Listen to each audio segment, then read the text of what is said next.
Hey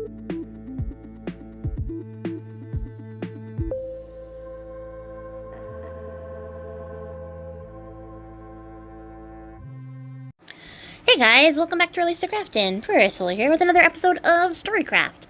And I have a banger for you guys today. I think you're really going to like this one. It is a little sad. It's a little hard to digest. There's some shitty things happening to not so shitty people. And I'm just going to put my content warning up front. There is some definitive acts of violence. So if that's not your jam, it's violence towards women. It's not my jam, but I'm going to tell this story because I think it's a good story. I think it's an important story. And I think, I'm not going to say it was worth it at the end, but the ending is a satisfying conclusion, if that helps you get through the story. So we're going to jump into it. Today I have a story from Inuit mythology. And it's the story of Sedna, the goddess of the sea. And I know it's a bit of a spoiler, but you guys, it's going to be a crazy ride getting there. So it's worth it. And we're going to start off in the way, way long ago. If you aren't familiar with who the Inuit people are, that is the sort of collective name for the native people of the Arctic and subarctic regions, which is way up north. So that's going to be like Canada, Alaska, Greenland, Russia. I think even parts of like very, very northern Asia as it connects to Russia would also be included. But it's sort of the collective name for people whose cultural identity sort of runs very similar. So you can group them together collectively. That is the proper collective term for them. But there are a lot of individual tribes that also have their own individual names and distinctive differences, from culture to culture. So I would suggest if you aren't familiar with Inuit folklore or mythology, definitely look into it. There's some very interesting things there. I would love to share more of them here. I would definitely recommend seeking out native voices for this. I am not a native voice. I'm not Inuit. But I do think that this is a really cool story, and I really want to share it with you guys. So I'm going to do my best to share it in the best way possible. Because some of you guys might not have heard this before, but I would definitely recommend to seek out native voices for native stories to get the full spectrum. Also, I want to note that, as per usual, I've heard lots of different versions of this story. So I have probably mashed them together in my retelling a little bit. And there's going to be some differences in this tale from tribe to tribe, region to region. That's how stories evolve and grow. They sort of change as they get passed on and as they move across places.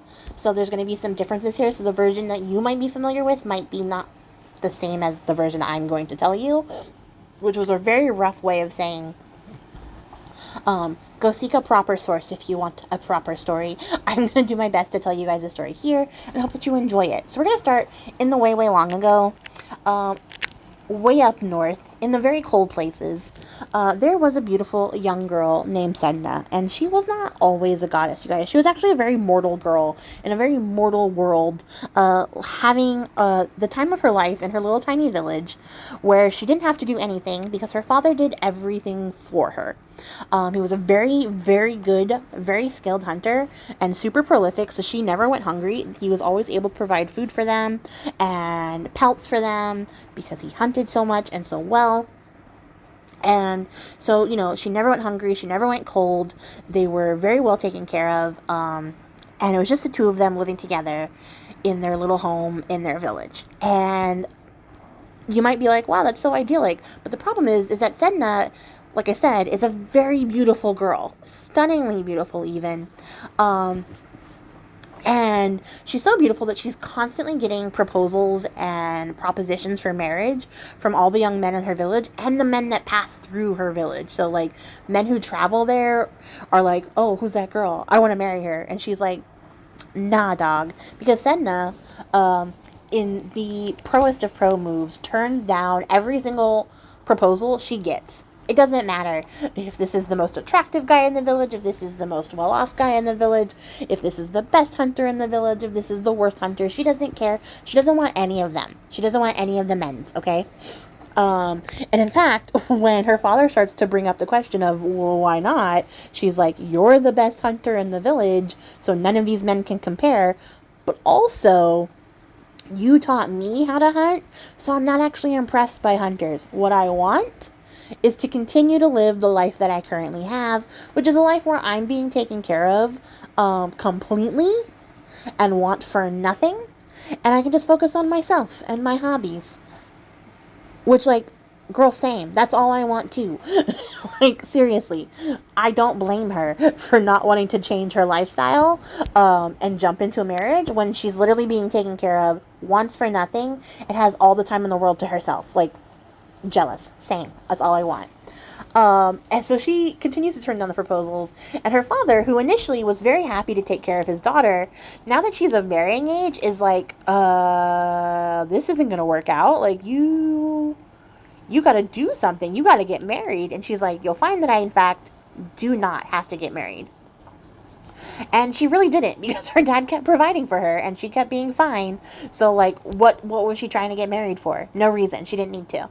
And this goes on for some time, to the point where, like, Sedna is not just marrying age. She's, like, approaching that point, you know, where all men go, ew, you're, like, almost 30. Like, gross. So her dad is getting more concerned because the older she gets, the less likely she's going to be to get any proposals. Not that she stopped being pretty. She just got older. Like, men, since the dawn of time, this philosophy. Hear the words. Hear the words. But yeah, so her dad starts to get concerned. Also, he's getting older, and he's thinking, I can't keep doing this forever, so, like, what's going to happen to my daughter if she doesn't get married before I die? And when he tries to tell that to her, she's like, oh, if all you care about is me getting married, then I'll marry one of the sled dogs. I love dogs. Dogs are great. And then I'll have a husband, and you won't have to worry about whether or not I have a husband, because, again, you taught me how to hunt, so I'm not really that concerned about what's going to happen after you die. And this, like, exasperates her father to no end. He's just, like, unbelievable. Absolutely do not marry this dog. That is so disrespectful. I feel like you're just making fun of me at this point. Like, this isn't cool. You need to get married, and you need to get married, like, now. And she's like, well, I'm not marrying unless you find somebody who's going to take care of me like you, because I don't want to want for anything. And her dad is, like, absolutely at his limit. He's at his peak. He goes down to the village to, like, blow off some steam, you know, walk it out a little bit, and try to think of ways to make his daughter less willful. Because, surprise, surprise, when you raise somebody and give them everything that they could ever possibly want and never expect anything from them, they're going to be a little bit willful. It's really weird. But while he's in the village, he sees that there is a traveler from another land who is very well off. He's got, like, the finest furs, the finest clothes. He's very handsome. And he's just like, well, here's an opportunity. This guy is clearly of means, so, like, therefore, ergo, this is the guy she's looking for. So he introduces himself. They start talking. This handsome stranger, him, you know, they strike up a conversation. He tells him about his perfectly normal, totally fine daughter who might be a little bit older than the other girls who are also marriageable. That's not a word. I'm pretty sure it's not a word. Of a marrying age. Like, she might be a little bit older, but she's the prettiest. She's the best daughter. He has the best daughter. And, you know, he sells Sedna really hard to this guy who's like, all right, let me see her. Let me see this beautiful girl. So her dad takes this guy, this stranger he just met, back to their home, introduces him to Sedna, and the man is like, wow, she is actually the most beautiful woman I've seen in this village. You were not lying. Your daughter is beautiful. And before the dad can even try to, like, make the hard sale and be like, you gotta look at this guy does it himself. He jumps into the conversation, introduces himself to Sedna, is like, you should marry me because I am well off. I will always take care of you. You will want for nothing if you live with me because you are so beautiful and divine. Like, I'll spoil you. I'll treat you like a princess. You're going to have the best life. You'll never go hungry. And she's just like, well, fuck. Because she can't argue this. She just told her dad that's what she wanted, and now there's this guy telling her this is what you're gonna get. And so the dad is now like right next to her, like giving their little elbow, like, huh, he's great, huh, you like this guy, he's also really good looking, like, you can't argue this. And because she can't argue it, she's like, okay, fine, I'll marry this guy because I can't think of a way out of this situation. So she starts to like exaggerate a little bit and starts to be like, oh, well, my hair is really messed up, like, I can't go right now, I have to brush it out, I hate having messy hair. And her dad's like, okay, I got your number. Yeah, I got your number. I'm gonna make dinner. So she's like, cool. I'm gonna brush my hair, and we'll work out a different day when we can make this happen, because clearly Sedna's trying to buy some time so she can think of a way out of this situation. And her dad's not having any of it because he planned for this in advance. He'd already gotten a shaman to make him a sleeping potion, which he pours into her food, so that when Sedna sits down with this handsome stranger for dinner, she takes a couple bites of the food, she passes out. The dad's like, great, I'll get her shit, packs it up, and gives it to the handsome stranger's like, take her away. And the handsome stranger has no questions, no notes. He now has an unconscious wife, and he's like, great, fantastic, I'll take her away. And take her away he does. He takes her on this long, meandering journey across the land, to the point where she finally wakes up and she's like, what the fuck? What happened? Where's my dad? Where am I? And the handsome stranger's like, don't worry, wife. We're going to my home. I live on this beautiful island. You're going to love it. It's the best place. Like I said, you're not going to want for anything when you get there. Your dad just, expedited the process to you getting out the door. And she's like, well, shit. Because she can't go back because her dad basically threw her away like trash. And that's really hurtful to her. But she can't, run away because she doesn't want to work for anything. She doesn't want to have to try. Unfortunately, all she wants is to be taken care of and have a quiet life. So she's decided that she stays with this guy because he's basically technically her husband, so she might as well. Plus he said he would take care of her, which is what she wanted. So she goes along with it. They eventually make it to the coast. He gets her into a boat and starts to row her across the sea. And she's like, how far is this island? Like, we've been traveling for a very long time already. So after complaining for a great deal of time, the man tells her, look, there's my island right there. It's a great island. It's the best island. Also, it's nightfall because it took that long to row out to this island. It took forever. The sun had set. It is now nightfall. And Sedna is exhausted from the journey, y'all. Like, she is so tired that she doesn't ask any questions. She looks around. She sees a tiny little ramshackle hut. And she's like, this isn't the house I was promised. But she just walks right inside, lays down on the bed, and goes immediately to sleep. She's tired. The girl is beat. Also, she had a very long day of trying to process all the emotions of being basically discarded by her father. That was really hurtful to her because he basically took care of her entire life very dutifully, and then at the first opportunity chucked her out the door like she was nothing. So she's going through a lot of things. She goes right to bed. When she wakes up in the morning, she's been unbothered. Don't worry. Nothing weird happened over the course of the night. She was totally fine. She got a good, 8 hours of sleep in. What she realizes is that, A, she's in a tiny hut, not the big old house that she was promised. But also, B, there's a pile of clothes on the floor that belonged to the man that brought her there, but there is no man. So she's like, well, that's weird. And when she steps outside, she looks around the island. All she can see is a barren landscape of rocks and very little vegetation. It is not a flourishing island like she was promised. And as she looks around, she sees that there is a great giant black bird just sitting on one of the rocks. It calls to her and it says, hi, wife. At which point she realizes she's been had. She's been fooled very hardcore because there is no handsome man. There was never a handsome man. There was only this fucking bird. This bird who disguised itself as a man decided to find itself a wife to bring back to its desolate little shithole of a rock so it could be like, hey, I have a wife now. Aren't I a cool bird? Because this bird is a jerk. This bird sucks. So Sedna's like, what the shit?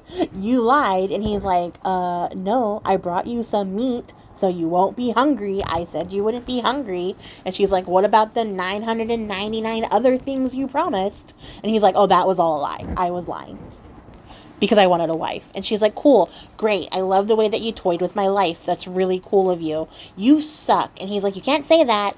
you're my wife. And then he flies away to go do bird shit because he's a fucking bird, guys. And Sedna has now got to resign herself to her fate because in addition to being alone on an island, there's no boat to be found. The bird took the boat away. So, like, she can't escape. So eventually she settles into the habit of sort of kicking rocks around the island because there's nothing to do. There's nothing to, like, harvest. No plant life that she can do anything with. You know, nothing to pursue her hobbies. So she's just like, well, shit. So she just sits around this island all day, waits for the bird to come back, bring her some food, so she can cook that up, eat it, and then go to sleep. And that's her life now. And you might be like, I wonder if her dad was happy with this decision the entire time. I'm going to tell you guys, he didn't rest easy whatsoever. Because back home, it starts to come out that everybody in the village fucking knew that this man, this handsome stranger, was a bird dressed as a man.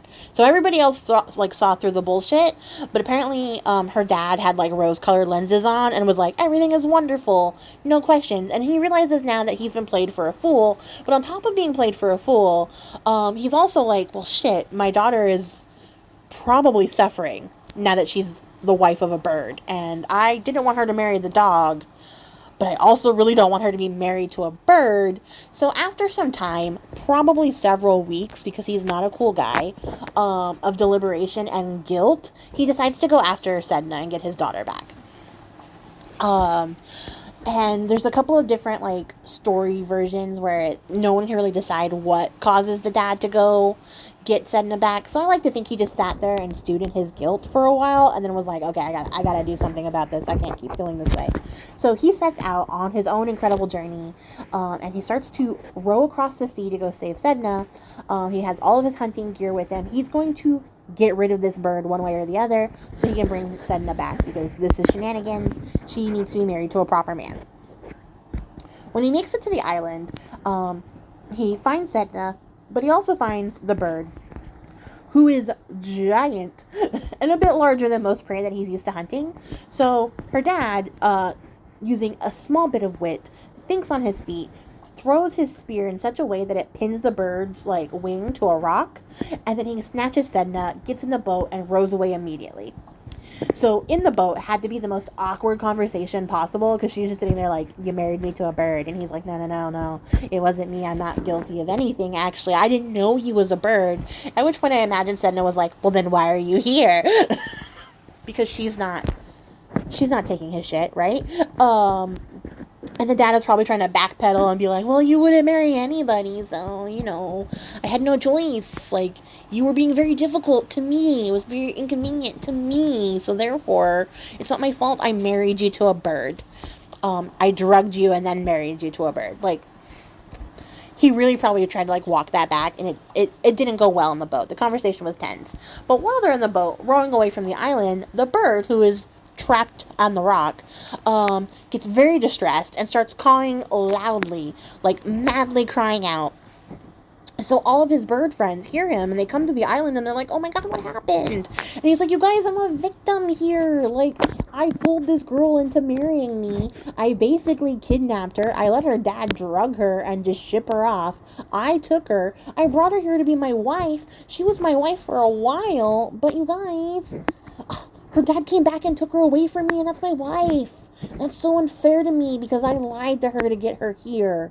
And the birds are like, that is unfair to you. Oh my god, like, you've been super wronged, bro. So they set off to go get Sedna back.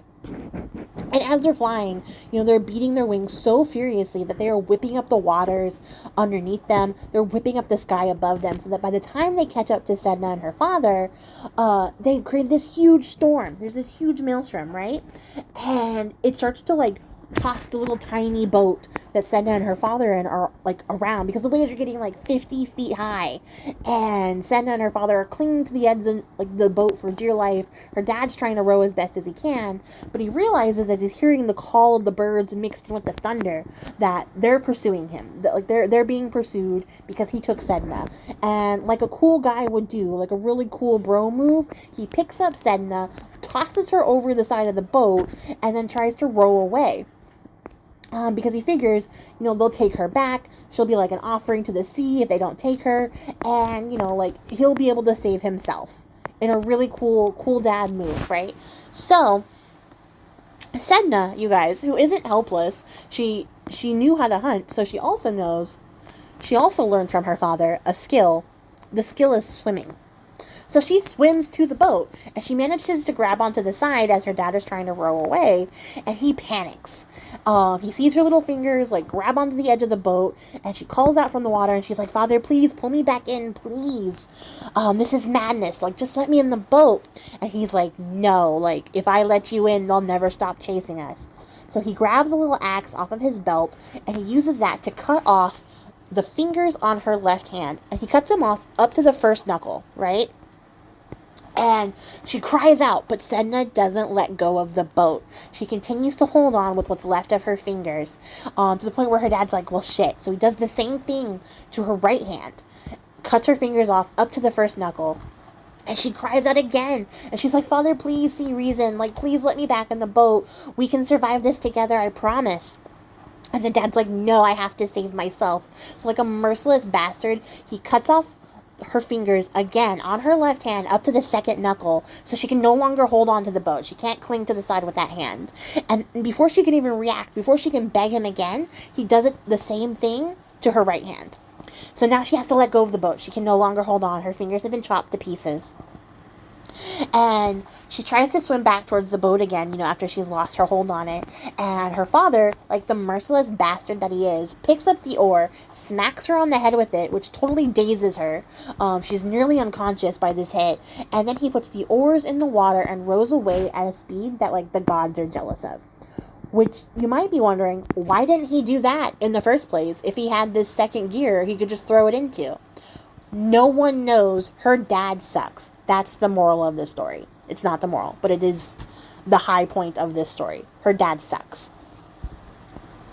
So unfortunately for Sedna, she has been struck with this oar. Her fingers are chopped to bits.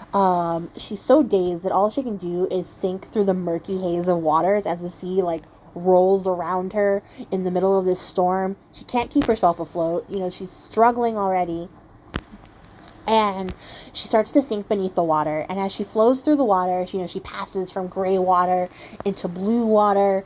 And when she hits to the blue water, she realizes that she's not as cold as she should be. Remember, they're in the Arctic Circle. She should be freezing, but she's not freezing.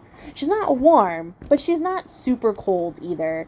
And things start to get a little bit more peaceful down there now that they're in the blue waters of the ocean.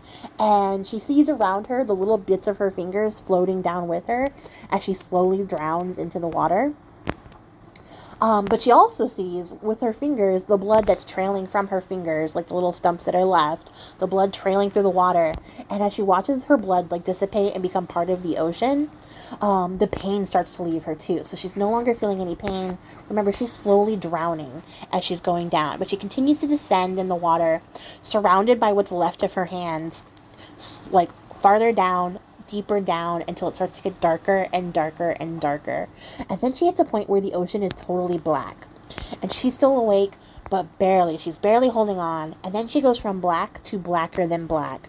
And she's now passed beneath the ocean. She's gone so far down, she's beneath the ocean. And here, all the pain stops.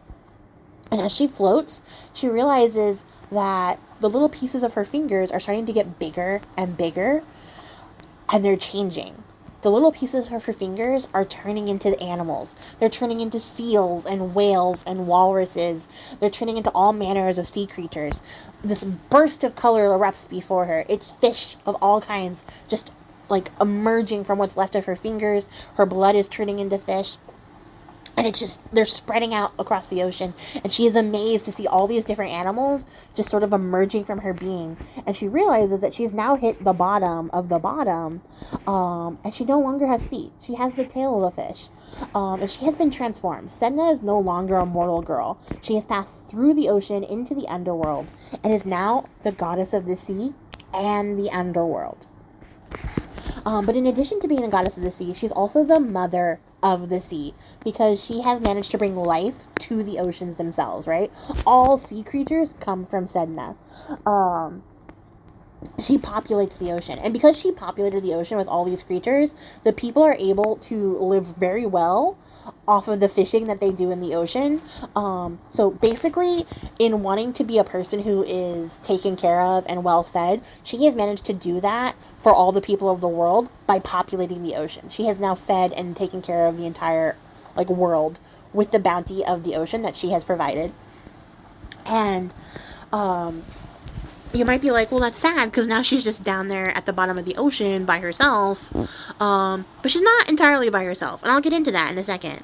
But I will say that, like, in addition to being this sort of benevolent, revered mother goddess type figure of the ocean, also goddess of the underworld, she's not entirely benevolent. She's more like the ocean itself. Like, she gives life, but she also takes it away. So anytime that Sedna is upset or angered, which is understandable because she's been through a lot of trauma, the girl has some very strong feelings. Whenever she feels like the ocean has been disrespected, she will take all of the sea creatures, gather them into her hair, and not let them out. So this causes famines. People starve because they aren't, like, able to depend on the bounty of the ocean anymore. So to appease her, they provide her offerings. The Inuit people would sing songs before going hunting and on special festival days in honor of Sedna. And at times were really dire. My cats are doing shenanigans, so sorry for those noises, but if times were really dire, a shaman would descend into the underworld in order to, talk to Sedna, and not just, like, talk and be like, hey, can you stop doing that? No, like, they would go down there and be like, girl, what's bothering you? Like, tell me about it. And they would sit down and have full-on conversations with her, just listening to every complaint, every grievance she had, any feeling she was having. They would just sit there and be the best listeners, so that she could get all of her strong feelings off her chest. And then they'd be like, hey, why don't I brush your hair for you? Like, can I comb that out for you? Which, of course, was a very high priority for her when she was mortal, is also still a very high priority for her now that she's immortal, because she doesn't have her fingers. So she can't comb her hair like she used to. And, so these shaman, they would offer to comb her hair, which would please her very much. And in the act of combing through her hair, all the sea creatures would be released to return back to the ocean because, she's appeased and they're getting the knots out, so the sea creatures would be able to escape. So the shamans would return back to their bodies in the living realm and let their people know, like, hey, everything's going to be okay. I talked to Sedna. She got it all off her chest. Also, I brushed her hair, so she's feeling a lot better. Which, like, who doesn't feel better when they get their hair done? Like, honestly. She felt better. And, she would return the fish to the people. The people would be able to eat again. And they would continue to honor her in song and in stories forevermore. So I mentioned that Sedna was not alone beneath the earth, because now that she's a goddess, she is connected to all the other goddesses and gods up there. So she's able to meet a new partner. And meet a new partner she does. She does find a very loving partner who provides for her in the exact ways she wanted to be provided for. She never goes hungry. She's very well taken care of because she finds a forever companion in the goddess. And I apologize in advance. I'm going to butcher the heck out of this name. I'll write it in the description box below because I can't pronounce this. I have tried everything I possibly could to figure this out. But she finds a forever companion in the goddess Kyler Tatong. It's with a Q and an A, and I don't know that combo, guys. But it's Kyler Tatong, the Inuit goddess of animals and hunting. She's the goddess that people would pray to before they set out on hunts, so that their hunts would be prosperous. She's a very skilled hunter. She hunts so that Sedna doesn't have to, and she provides for Sedna. And they live very happily together in the underworld. Not much is documented about her. I found it really hard to get, like, any concrete information beyond the one blurb from Wikipedia that got copy and pasted everywhere else, which was kind of disappointing. I found some cool artwork, but I couldn't find anything, like, story-wise about her, and I wish I knew more. But unfortunately I don't. But she is normally depicted as a very large woman of heavy limbs. So Sedna liked big girls, which I love that for her. And she's accompanied by a two-spirit male shaman in a woman's costume with a mask made of sealskin. So that was her attendant. Also, that quote is directly from Wikipedia.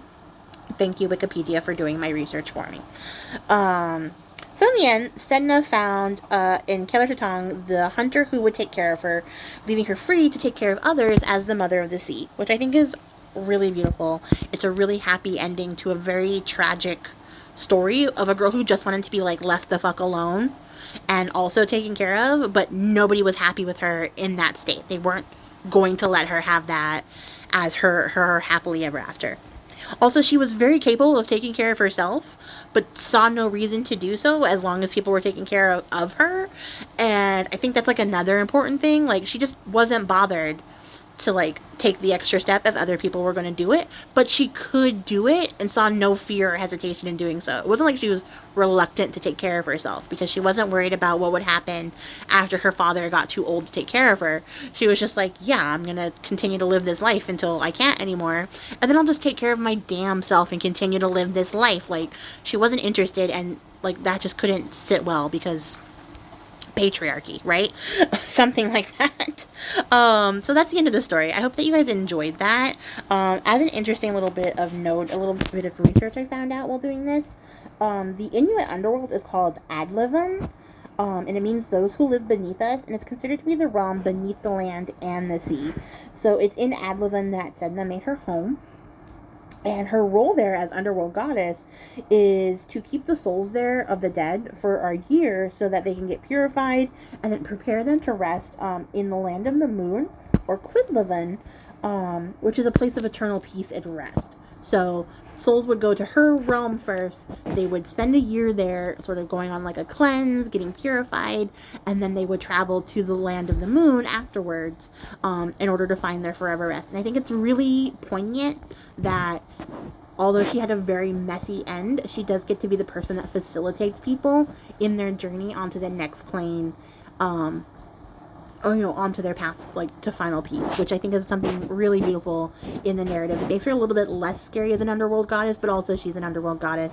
I also found some notes that, like, she's attended to, so, like, she normally gets her hair brushed by men who die at sea, so, like, when people go missing at sea, they become part of, like, her court in the year that they spend in the underworld, and then they brush her hair for her. So she's not just, like, walking around with ratty hair all the time.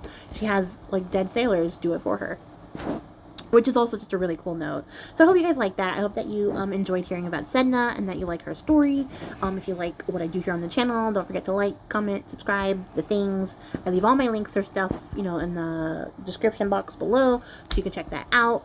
If you have a request for a story that you would like to see or hear me tell you on this channel, you can also leave that in the comments below.